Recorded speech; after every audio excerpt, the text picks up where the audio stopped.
अमेरिकी राष्ट्रपति Donald Trump ने साफ तौर पर बेंजामिन नेतन्याहू को चेतावनी दी है और कहा है कि संभल जाओ वरना बहुत जल्दी तुम अकेले रह जाओगे। तो इस स्टेटमेंट को सर कैसे देखा जाए? क्या अब अमेरिका इजरायल को सपोर्ट नहीं कर रहा है?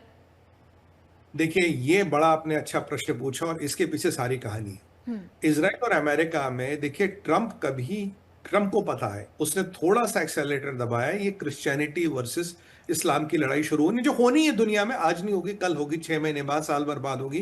क्लैश ऑफ सिविलाइजेशंस, दीपाली बहन, इमिनेंट है। इसे कोई नहीं रोक सकता। ये नियति ने लिखा है, इसको होना ही होना है। तो इसीलिए अब ट्रंप कोशिश करे कि मैं ना करूं या कोई और कोशिश करे मेरे टाइम में ना हो, इतना आप जरूर कोशिश कर सकते हो। देखिए क्या हो रहा है, दो इंपॉर्टेंट चीजें। ट्रंप ने ये कहा तो जरूर है, भाई आप समझ जाओ नहीं तो आप अकेले होंगे। वो क्या होता है, वो पब्लिक में कंजप्शन के लिए ट्रंप ने ये कह दिया। तीन चीजें धरातल पे देखिए। पहली बात, आज सुबह तक भी या लास्ट मिसाइल फायर करने तक भी सेंटकॉम और अमेरिकन फोर्सेस एक्टिवली जो ईरान से मिसाइल्स आ रहे थे उनको इंटरसेप्ट कर रहे थे। इवन जॉर्डन में भी मिसाइल्स को इंटरसेप्ट किया जा रहा था। पहली बात। दूसरी बात, अभी गाजा पीस प्रोसेस के नाम पे एक कायरो में यानी कि इजिप्ट में एक बहुत बड़ा इस्लामिक देशों का सम्मेलन हो रहा है, जिसमें ये नाम तो गाजा का, पर ये व्यवस्था करे कि ईरान के साथ डील कैसे करना, अगर युद्ध बढ़ा तो क्या करना है। तो मतलब इस्लामिक देश भी अपनी खिचड़ी पका रहे हैं। लेबनान का आर्मी चीफ आपका मुल्ला मुनीर से मिला और उसके बाद ये युद्ध हुआ। चौथी और इंपॉर्टेंट चीज, अगर ये सब ट्रंप की बातों में वाकई दम है और ट्रंप ये वाकई दिल से चाहते हैं, तो मैंने कल भी कहा था सेंटकॉम को आदेश दे दे, भाई जो मिसाइलें आ रहे हैं उनको आप इंटरसेप्ट करना रोक दो। दूसरी जी। बात, अमेरिका का एक स्पेशल A-32 एयरबॉर्न रेजिमेंट है, जो पहले मियामी से इन्होंने मूव किया था और इसको मिडिल ईस्ट में रखा था। आज की खबरें हैं ये एयरबॉर्न रेजिमेंट के लोग इसराइल में डिप्लॉय कर दिए हैं। तो भैया, अगर कथनी और करनी सेम हो तो ये जो चार चीजें मैंने आपको एंड में बताई थी, इसको करने का मतलब ही नहीं बनता। तो आपकी जो स्पेशल एयरबॉर्न रेजिमेंट के लोग हैं उनको अपने चोरी छुपे इसराइल में क्यों डिप्लॉय किया? आप सेंटकॉम को क्यों नहीं कहते रोकने के लिए? हाँ, ट्रंप ये जरूर दिखाएंगे कि मैं पूरी तरह से इसराइल के साथ नहीं हूं। और ये मैं आपके शो पे कई बार पहले भी बता चुका हूं, जी। वर्स्ट केस एक ऑप्शन बनेगा, इसराइल ने खुद कर दिया, हमने तो बहुत रोकने की कोशिश की, इसराइल नहीं माना। और इसराइल के, अगर आज इसराइल कट्स का आप स्टेटमेंट देखेंगे, जो उनके रक्षा मंत्री है, उन्होंने बिल्कुल वही कहा जो मैं कह रहा हूं। उन्होंने कहा यार, इसराइल के पास 48 घंटे का समय भी नहीं है आराम से रहने का। अगर इसराइल 24-48 घंटे के लिए भी कंप्लिसेंट हो गया, इनके थोड़ा आराम में आ गया, तो इसराइल को खत्म कर दिया जाएगा। तो इसराइल की जहां तक राष्ट्रीय सुरक्षा है, एक लेवल तक हम सुनेंगे, आपकी इज्जत करेंगे। जब हमारी एग्जिस्टेंस का सवाल आएगा, मतलब जीवन और मृत्यु का सवाल आएगा, हम किसी की नहीं सुनने वाले। अब देखिए ना, कल की रात, परसों की रात, सारे इजरायली, नॉर्दर्न इजराइल के कहाँ थे बीवी बच्चों को लेके, बुजुर्गों को लेके, महिलाओं को लेके? बॉम्ब शेल्टर में बैठ सकते हो, मतलब ऐसे बैठ सकते हो। आपके पास लेटने की भी जगह नहीं होती, आपके पास खड़े होने की भी कहीं कहीं बॉम्ब शेल्टर में जगह नहीं होती।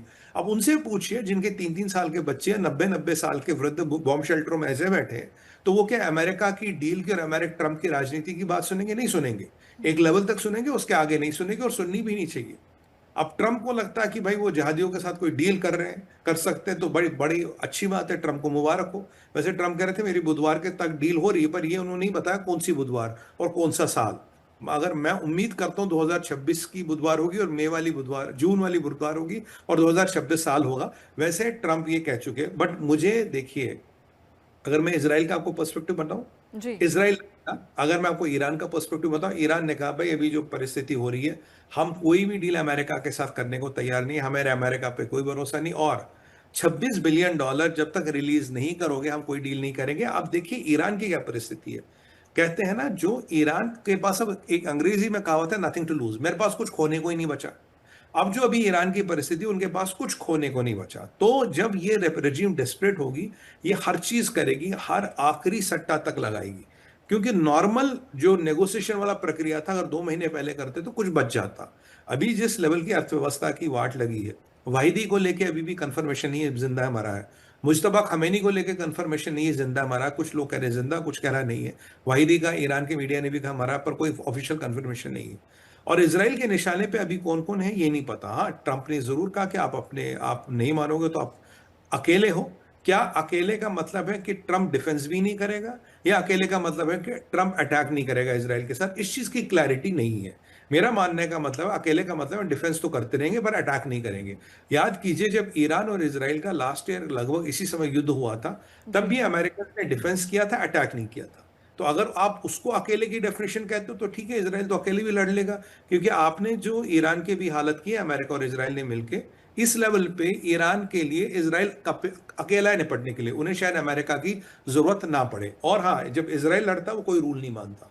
अगर अमेरिका, इन जिहादियों को एक चीज समझनी चाहिए, अगर अमेरिका जब तक है तो तब तक आपके लीडरों वीडरों पे शायद वो इसराइल को रोकेगा अटैक करने से। अगर इसराइल अपने पे आ गया, वो एक भी लीडर को, एक भी जितने भी मुल्ला मौलाना, एक को भी नहीं छोड़ेगा, वो सबको खत्म करके मारेगा, एक एक को चुन चुन के मारेगा। ये इसराइल की हमेशा स्ट्रेटजी। इसराइल केवल ईंट गारे पे अटैक नहीं करता, इसराइल आदमियों पे भी अटैक करता। उसे लगता आदमी खतरनाक है, ईंट गारा तो इतना खतरनाक है, मिसाइल साइलो इतना खतरनाक नहीं है, बल्कि उसको चलाने वाला या उसको अप्रूवल देने वाला दिमाग ज्यादा खतरनाक है। जहां मैं उससे सहमत हूं। और इसराइल और अमेरिका में, दीपाली जी, एक जी। बहुत बड़ा भेद है। अमेरिका कहता है कि हमें एनरिच यूरेनियम चाहिए, हमें डील करनी। इसराइल कहता है रिजीम को खत्म करना है और कॉन्स्टिट्यूशन को रद्द करना। और इसराइल का जो पॉइंट ऑफ व्यू है बिल्कुल ठीक है, क्योंकि अगर कल को कोई भी बैठेगा, जब तक ये मुल्ला रिजीम चलेगा, जब तक एक संविधान चलेगा, उसको भी यही करना पड़ेगा। थोड़ा कम करेगा, थोड़ा ज्यादा करेगा, पर करना यही पड़ेगा। जी।